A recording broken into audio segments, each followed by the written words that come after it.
Masya Allah, saya katakan siap ya Rasulullah. Maka Nabi memberikan kepada saya pakaian dan mainan ini. Kata anak yang lain, ya laita abauna syuhada.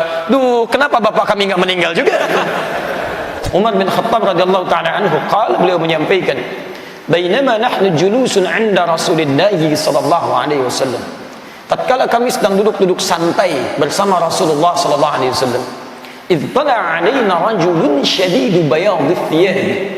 Tiba-tiba nampaklah di hadapan kami seorang lelaki yang mengenakan pakaian putih bersih, syadidus sawadi sya'ri, rambutnya hitam tersisir rapi, penampilannya sudah bagus. La yura alaihi atharus safari. Satu, ini pelajaran pentingnya, tidak nampak pada tubuhnya itu bekas-bekas keringat lelah mampir sana sini. Saya teruskan dulu. Wala ya'rifu minna ahadun, dan tidak ada satupun di antara kami yang kenal siapa orang ini. Fajalasa ila Nabi sallallahu alaihi wasallam. Lantas ia mengambil posisi duduk terdepan di hadapan Nabi sallallahu alaihi wasallam. Fa asnada rukbatayhi ila rukbatayhi.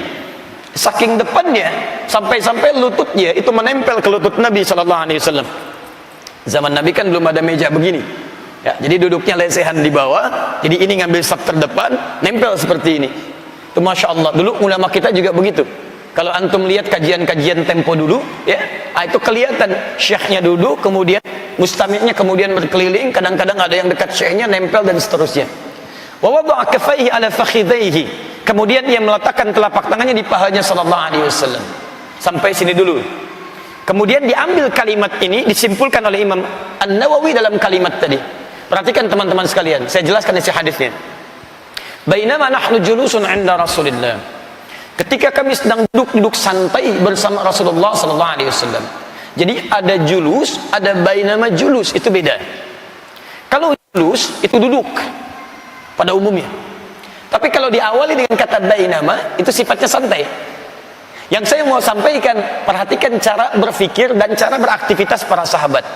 Jangankan dalam seriusnya, julus yang serius, dalam santainya pun yang dicari adalah orang terbaik di masanya, Rasulullah sallallahu alaihi wasallam.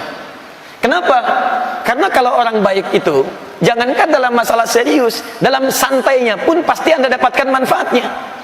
Kalau nggak percaya silakan Anda bercanda dengan ulama, dalam candanya pasti ada manfaatnya. Nabi pernah bercanda dengan seorang nenek. Nenek datang kepada Nabi mengatakan, ya Rasulullah, aina ana fil jannah. Ya Rasulullah, di mana saya di jannah, di surga nanti? Kata Nabi, ma kunti fil jannah. Kamu nggak ada di surga. Si neneknya bingung. Wah, saya sudah beramal sampai jadi nenek-nenek, kemudian saya nggak bisa masuk surga.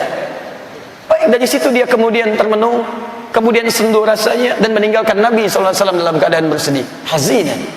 Tiba-tiba di jalan bertemu dengan Umar radhiyallahu ta'ala anhu. Kata Umar, ma biki, kenapa anda? Kata nenek ini, jitun Nabi sallallahu alaihi wasallam fasaltuhu. Saya bertanya kepada beliau, aina ana fil jannah? Di mana saya di surga? Kata Nabi, ma kunti fil jannah. Saya tidak ada di surga. Saya sudah beribadah, berikhtiar, tapi Nabi mengatakan saya tidak di surga. Bagaimana nasib saya? Umar tertawa. Begitu tertawa kata si nenek, kamu kenapa ikut-ikutan? Kenapa kamu tertawa? Bahasa kita. Kata Umar, laqad sadaqan Nabi sallallahu alaihi wasallam. Benar kata Nabi sallallahu alaihi wasallam. Benar. Di surga tidak akan pernah ada nenek-nenek, karena setiap yang tua akan kembali ke dalam keadaan mudanya. Masya Allah. Di situ ketika paham nenek ini berjingkrak girang, pulanglah dia ke tempatnya. Anda bisa bayangkan, ada banyak canda Nabi sallallahu alaihi wasallam yang sangat berfaedah. Ada yang mengumpulkan sampai 156 canda Nabi sallallahu alaihi wasallam. Ada canda Nabi dengan para sahabat, ada canda Nabi dengan anak kecil. Anak kecil sedang bermain air, tiba-tiba Nabi ngambil sebagian airnya, lalu ditiupkan kepada mereka. Mereka tertawa bersama. Ada candanya dengan beberapa anak para syuhada. Nabi ketika berjalan tiba-tiba melihat seorang anak, teman-teman, ditinggalkan oleh ayahnya untuk selamanya ketika ayahnya berjuang. Kemudian jadilah dia kekurangan dalam hidupnya. Dia malu bermain dengan teman-teman yang lainnya. Apa yang terjadi? Dia diam saja. Yang lain bermain gembira karena pakaiannya bagus, mainannya baru dan sebagainya. Tiba-tiba kelihatan oleh Nabi. Kata Nabi, ya gulam, ma bika lima lam tusyarik fil mal'ab. Kenapa engkau tidak bergabung untuk bermain dengan teman-teman yang lain? Kata anak ini, saya malu ya Rasulullah, pakaian saya begini, mainan saya tidak ada. Masya Allah. Kata Nabi, Nabi tahu situasinya. Lihat kalimatnya. atarda an takuna Muhammadun aban laka wa Fatimatu Zahra ukhtan laka wal Hasan al Husain akhan laka. Apakah engkau rela mulai saat ini Muhammad sallallahu alaihi wasallam akan jadi bapak yang merawatmu, Fatimah akan jadi saudarimu, dan Al Hasan wal Husain akan jadi saudaramu? Maka anak ini langsung gembira pada saat itu mengatakan, bala ya Rasulullah, ya Rasulullah, saya bahagia. Maka ketika dia mengatakan siap ya Rasulullah, Nabi kemudian memberikan pakaian terbaiknya, mainan terbaiknya, bergabunglah dengan anak-anak itu dan bermain, kata Nabi. Ketika anak itu datang kemudian ke perkumpulan teman-temannya, ini kisah nyata, belajarlah teman-teman dari kisah-kisah orang terdahulu, banyak menginspirasi kehidupan kita. Begitu bergabung dengan teman-temannya, melihat lebih baru mainannya dan lebih bagus pakaiannya, kata anak-anak itu, kok kamu jadi lebih bagus, dari mana dapatnya? Dikisahkanlah seperti semula. Tadi Nabi datang kepada saya mengatakan, maukah Muhammad sallallahu alaihi wasallam jadi bapak yang merawatmu, Fatimah jadi saudarimu, Al Hasan dan Al Husain jadi saudara-saudaramu? Masya Allah, saya katakan siap ya Rasulullah. Maka Nabi memberikan kepada saya pakaian dan mainan ini. Kata anak yang lain, ya laita abauna syuhada, duh kenapa bapak kami nggak meninggal juga? Masya Allah. Itu teman-teman, jadi indah suasananya. Bergaul dengan orang baik. Antum kalau bekerja, cari orang baik di pekerjaan antum, maka antum akan terbawa kebaikannya. Kalau sekolah, cari orang-orang baik, tempatkan di tempat orang-orang baik, maka setiap bukan pengajaran di kelasnya saja, guru yang baik jalannya akan baik, guru yang baik bicaranya akan baik, guru yang baik candanya akan baik. Jangankan situasi seriusnya, dalam candanya pun Anda akan dapat faidahnya. Itu poinnya. Nah, itu manhaj para sahabat terdahulu. Kemudian apa hubungannya dengan ini? Ketika mereka sedang duduk mengambil faidah dari Nabi, santai seperti itu, tiba-tiba kelihatan datang seseorang. Tidak diketahui dari mana datang, tiba-tiba sudah ada saja. Kata para sahabat, la ya'rifu minna ahadun. Tidak satupun dari kami kenal siapa dia. Ini maksudnya di majlis ta'lim itu Anda bisa melihat situasi-situasi yang menghadirkan kualitas. Kalau misal, mohon maaf, tidak harus Anda datang ke tempat yang selalu Anda kenal. Misal Anda tinggal di Bekasi, datang ke majlis ilmu di Al-Azhar, bagus, alhamdulillah.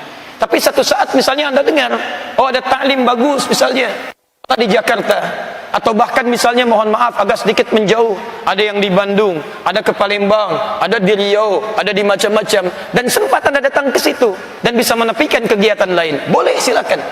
Jadi untuk hadir ke majlis ilmu tidak harus Anda batasi orang-orang yang Anda kenal saja, atau tempat-tempat yang Anda kenal saja. Silahkan telusuri sedapat-dapatnya sepanjang itu memberikan manfaat bagi Anda. Imam Al-Bukhari dari Bukhara jalan sampai ke Mekah, jalan sampai ke Madinah, jalan sampai ke Irak, jalan sampai ke tempat yang lainnya. Imam Asy-Syafi'i juga demikian, lahirnya di Gaza, tempat yang sekarang diblokade, tapi sempat menuntut ilmu beliau di Mekah. Dengar Imam Malik kemudian di Madinah, datang ke Madinah. Sempat terakhir kemudian beliau dari Irak pergi kemudian ke Mesir, sampai wafat kemudian di sana. Sampai sekarang masih ada Masjid Al-Imam Asy-Syafi'i. Demikian para ulama kita. Di Anda pun jangan cukupkan pada seorang Adi Hidayat. Banyak kekurangan-kekurangan melekat pada seorang Adi Hidayat. Cari pada guru yang lainnya.